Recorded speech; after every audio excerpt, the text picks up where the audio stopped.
जो नहीं है वो माया है, फिर माया ब्रह्म कैसे है? बहुत अच्छा प्रश्न है। तो माया का अर्थ ना होना नहीं है। माया का अर्थ है जिस रूप में वो प्रकट है वो उसका सत्य रूप नहीं है। जो भी प्रकट है वो वैसा नहीं है जैसा कि हमने मान लिया है, सच नहीं मानना है। अब उसमें एक बहुत अच्छा उदाहरण है सिनेमा का। सिनेमा माया है, लेकिन क्या हम ये कहेंगे वो है ही नहीं, वो नहीं है? ऐसा तो नहीं कहेंगे। हम कहेंगे वो है, लेकिन उसमें जो भी दिखाया जाता है वो सच नहीं है। जैसे सपना है, क्या सपना नहीं आता? बिल्कुल है, लेकिन वो नहीं है जो जागृति है, तो सच नहीं मानना है। ऐसे ही ब्रह्म का स्वरूप है परिवर्तनशील है, ऐसा नहीं क्यों नहीं है, वो प्रतीत होता है परिवर्तनशील।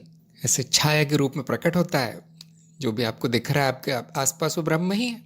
हम ऐसा नहीं कहते कि वो सत्य है, हम कहते हैं ये वो नहीं है जो तुम समझ रहे हो, सच में नहीं है ये। सत्य स्वरूप अदृश्य है। क्या है वो मैं हूं। जिसे मैंने मैं कहा है वही ब्रह्म तत्व है, वही तत्व है। बाकी जो प्रकट है वो बड़ा विचित्र है, रहस्यमय रूप है। वो क्योंकि वो परिवर्तनशील है, उसको माया, असत्य, मिथ्या, अतत्व कह दिया गया है। अज्ञान क्या है? उसको सत्य मानना, और जो सत्य स्वरूप है उसको न जानना, या कोई बताए कि ये सत्य स्वरूप है फिर भी उस पर कार्य नहीं करना, उसका प्रमाण नहीं लेना कि मैं जानता हूँ मैं क्या हूँ, मैं मनो शरीर हूँ, ये वस्तुएं सारी सत्य है, जगत सत्य है। ये अज्ञान है और ये समस्या है। ये समस्या नहीं है कि ब्रह्म का जो परिवर्तनशील रूप है वो माया है, ये समस्या नहीं है, बिल्कुल सही है। जो शून्य है उसका अगर कोई स्वरूप होगा तो वो सत्य नहीं होगा कभी, नहीं तो वो शून्य नहीं कहलाएगा फिर। तो जो भी है बिल्कुल सही है, उसको आप माया ना कहे तो भी सही है। अज्ञान होना समस्या है। अगर हम ऐसा कहें कि अस्तित्व दो आयामों में है, मिलता है, पाया जाता है। एक उसका वास्तविक आयाम है जो प्रकट नहीं है, क्योंकि अगर वो प्रकट हो जाए तो वो मिथ्या हो जाएगा।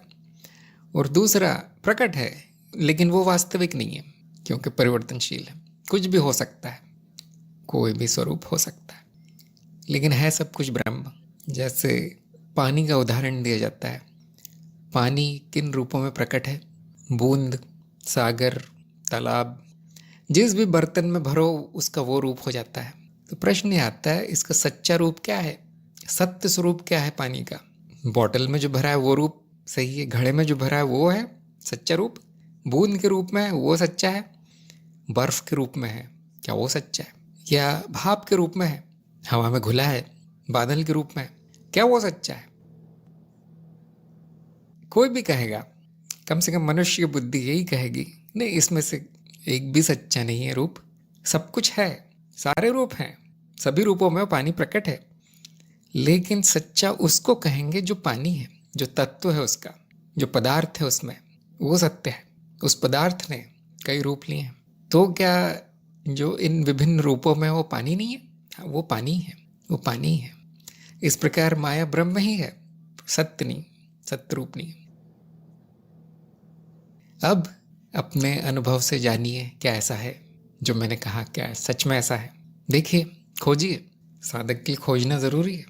प्रश्न तो आएंगे, हाँ, कोई इसमें बुराई नहीं है। प्रश्न पूछना बहुत अच्छी बात है, उत्तर सुन लेना भी बहुत अच्छी बात है, लेकिन खोजना ज़रूरी है। जो खोजेगा वो पाएगा, जो सुन के मान लेगा वो भूल जाएगा। तो मैं केवल संकेत कर सकता हूँ, एक दो उदाहरण दे सकता हूँ। असली काम साधक को करना है, असली काम है सत्यापन। जो कहा गया वो सत्य है भी या नहीं?